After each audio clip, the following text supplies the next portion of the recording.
Welcome to the introductory video about sound. When you get to do the reading in this, you're going to be looking at chapter 17. Now, we've talked about sound a little bit in the fact that we have talked about longitudinal waves. And sound is our classic example of a longitudinal wave. So it's compressing and rarefying the material that it's in the direction that the wave is traveling. Sound has some very interesting qualities. Here's a short clip from Paul Hewitt that explains some about refracting and which is bending and reflecting of sound as it moves through the air.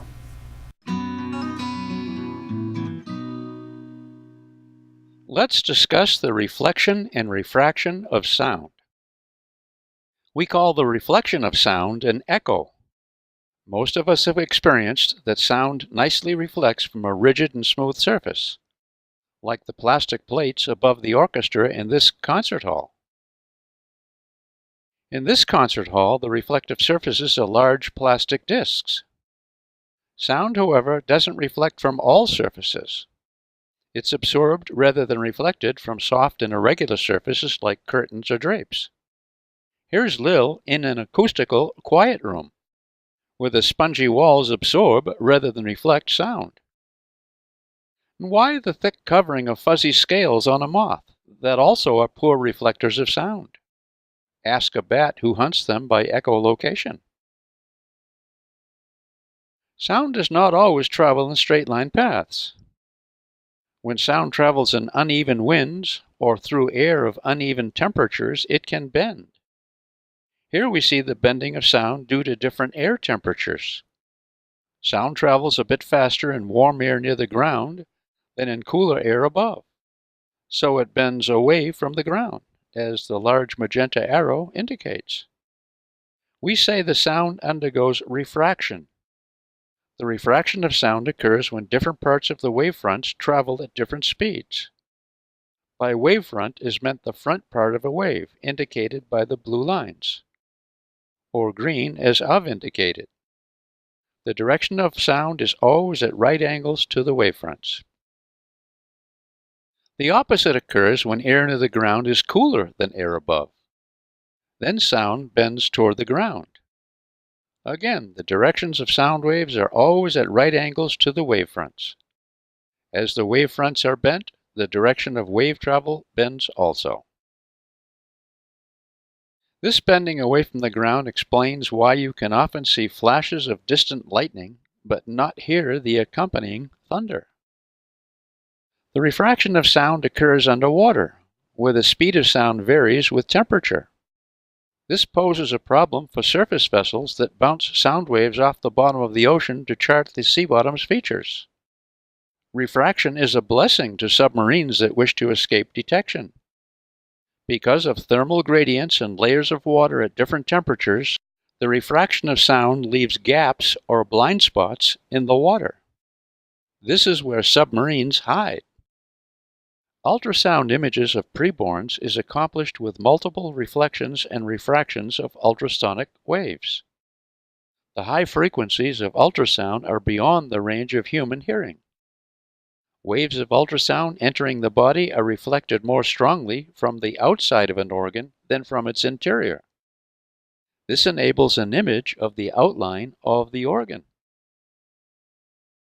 Ultrasound is old stuff to creatures such as bats and dolphins. Bats emit ultrasonic squeaks and locate objects by their echoes. Dolphins do this and more. Whereas sound is a passive sense for us, it's an active sense for the dolphin who sends out sounds and then perceives its surroundings on the basis of their echoes. All right, the next thing that we want to talk about with sound is the human perception of it. Now, this is something that I know that Mr. Shippen has done in some of his classes. I'm ready to do it in our class, so if you'd like us to do a demo of where your hearing is, what span of frequencies can your ears detect, we can do that right in class. but it is a fairly wide band that we can hear. So we go, if you look up here, we go from 20 to 20,000 hertz that we can hear. Now there's a lot of other animals that have a wider span of hearing. I know that some of you, I remember that there was a big thing about having a certain ringtone on your phone when the phones first started being able to do that, that they did this ringtone and they said that people over 30 couldn't hear it. So we'll see how my hearing compares to yours, or maybe we can get another teacher to come in. The next part of this is how does sound, what speed does sound have in different mediums? We know that the speed of a wave is controlled by the medium. Well, how is sound affected by that? Because like any wave, it is going to. We have a lot of equations here, on our equation sheet. So we have this standard one for the speed of sound and how it's affected by the temperature changes of air. That's what this first one is, the velocity of sound. And then we can look at, okay, how is the speed of the sound affected because it's in a fluid? This is something called the bulk modulus over the density of the fluid. For a solid, it's affected by what's known as Young's modulus over the density of that solid. Generally, sound is faster in a solid and faster in a fluid.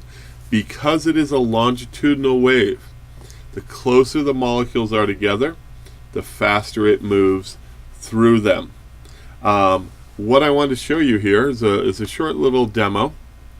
And we have a sound here. Now I'm going to turn on the audio enabled, and see, it gets kind of annoying. So I'll turn it off while I talk for a minute. But what we have is we have a speaker here.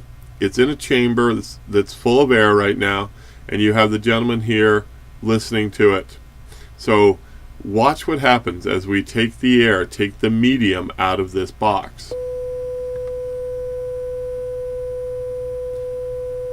Notice the sound is getting softer.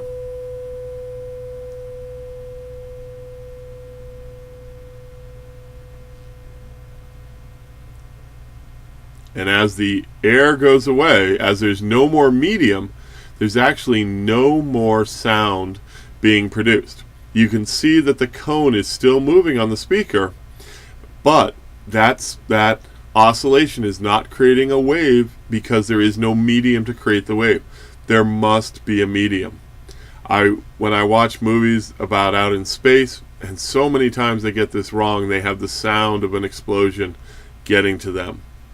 I remember one movie, Independence Day, that got it correct, and it was really neat to see them wait until the gases got there, and those were a medium that was carrying the sound with them. Because if we add the air back here into our box, you can see our pressure gauge going up.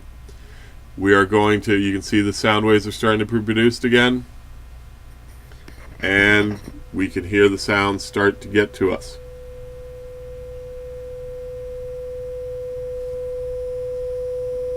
So we must have, I'm going to turn off that audio enabled, we must have that medium to produce the sound. Alright?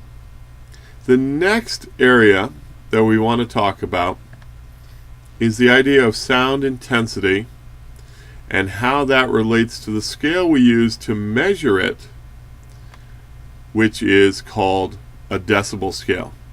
The mathematics in a decibel scale is a little bit tricky because it is a log-based 10 scale, which I can explain further in class, but basically means that every movement on it is a movement of a multiple of 10. That's what a logarithmic scale is.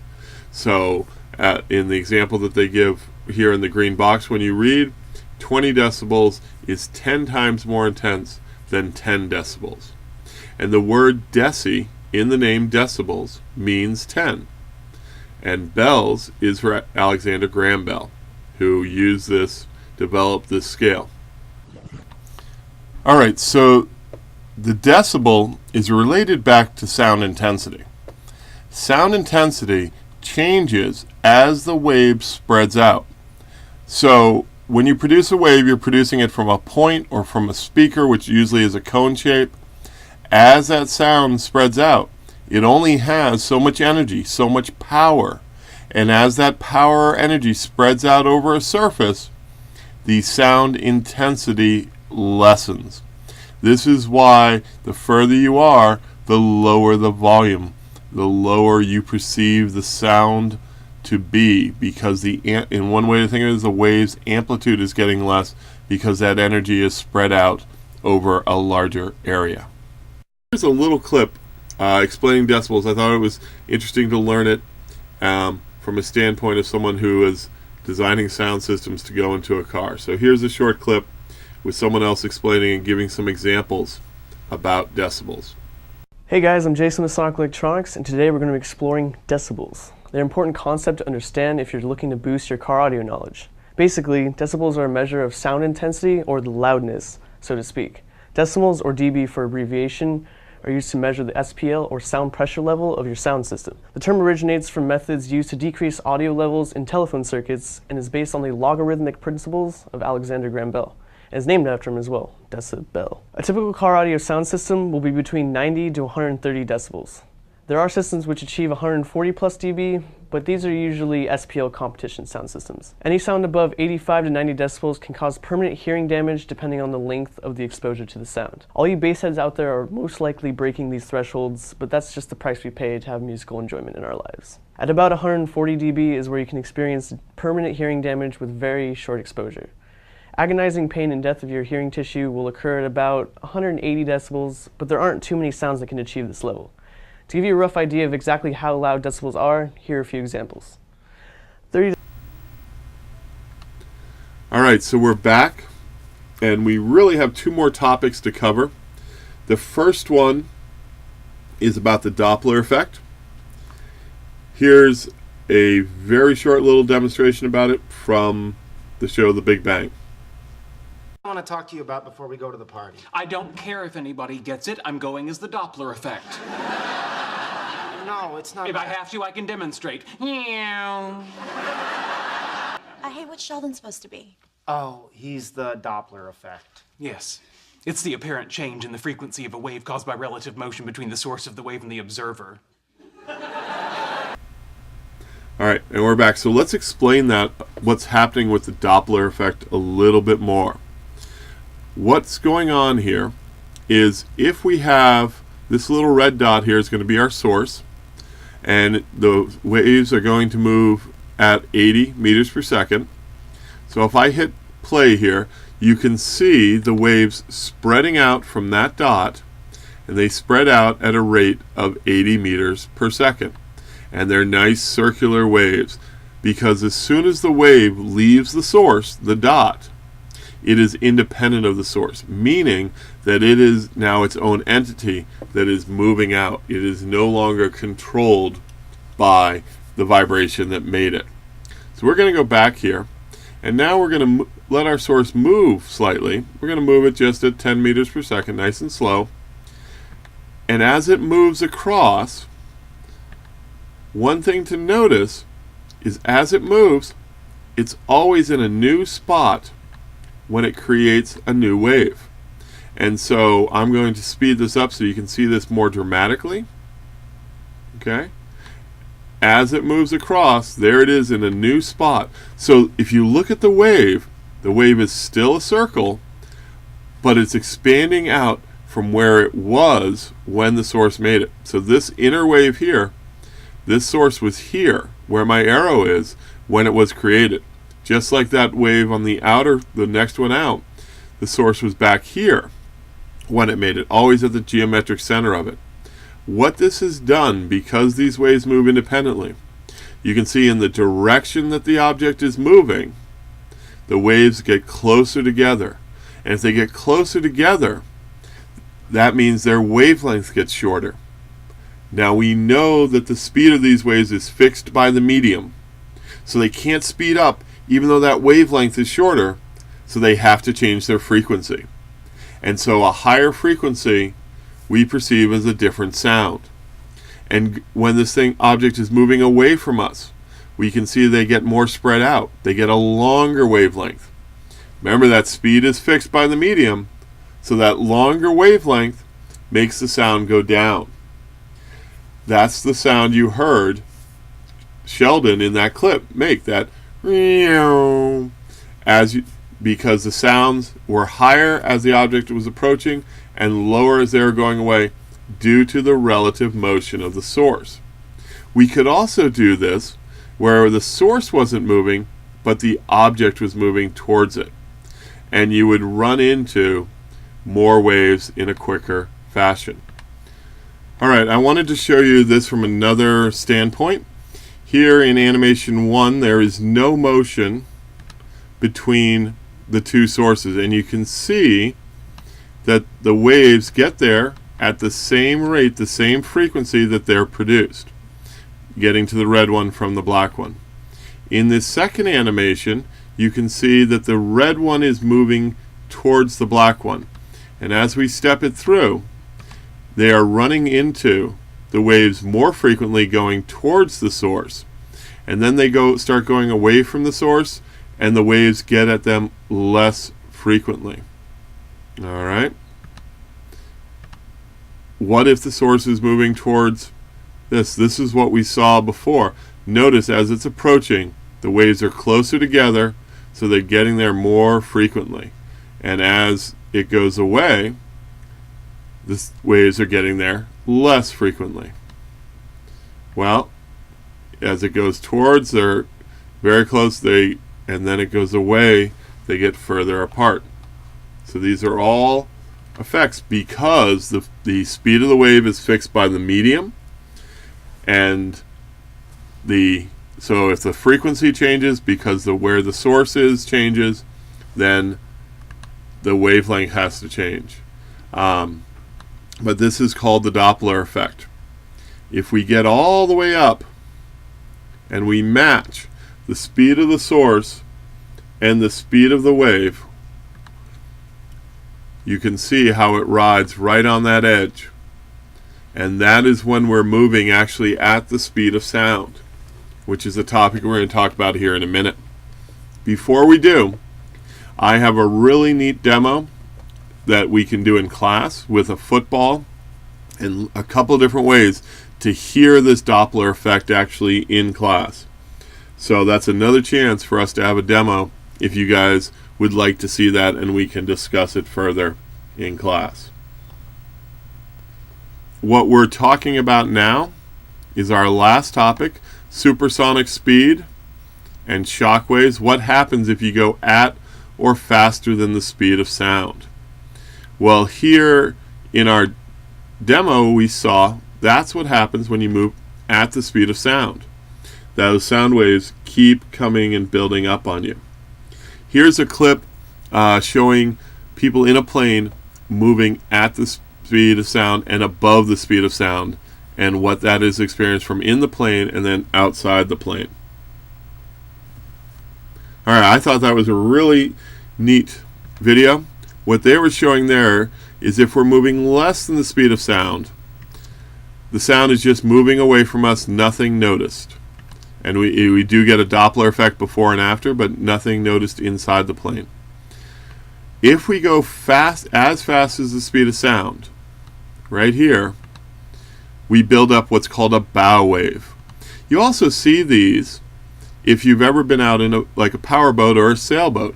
You will build up, if you're moving at the speed of the waves that you're creating in the water, you will actually build up a bow wave.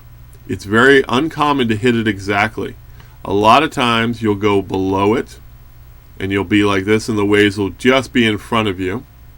Or what more commonly happens is you go up on what's called on plane, and you're actually going faster than the waves, and you get this bow wave moving out from you, and you're out in the clear water or the clear air, and this big wave is moving away from you. In sound, that big wave is a really high amplitude, loud sound called a sonic boom. And it actually happens when you break the sound barrier, you cause that pressure wave in front to disintegrate. If you noticed in the video, you may need to rewind, they didn't hear it in the plane. because it never hadn't caught up to them. It was moving out away behind them. Because if we go as fast as we can go, which I think is 100 here, you can see the faster we go, the further we get out in front, so the narrower that cone of sound behind us. I have a short video here that actually shows you where this cone is.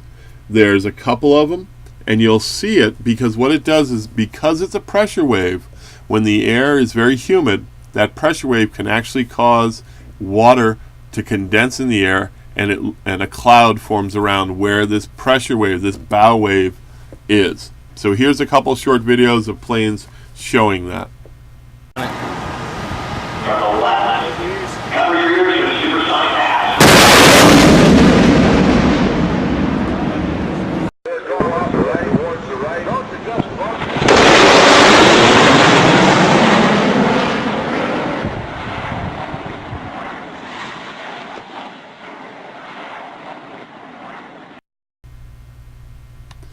Alright, so those are our topics in sound.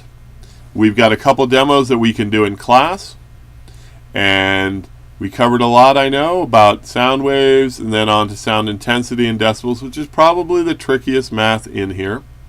And then went on to Doppler effect and moving sound source. We have a lot of equations starting with the speed of sound, and then looking at that log-based scale and the intensity and power. And then when we get down here to the Mach number and moving at the speed of sound, and how does that cone look, and then we have this equation for the Doppler shift. This is something that I will explain further in class, and I'll see you in class.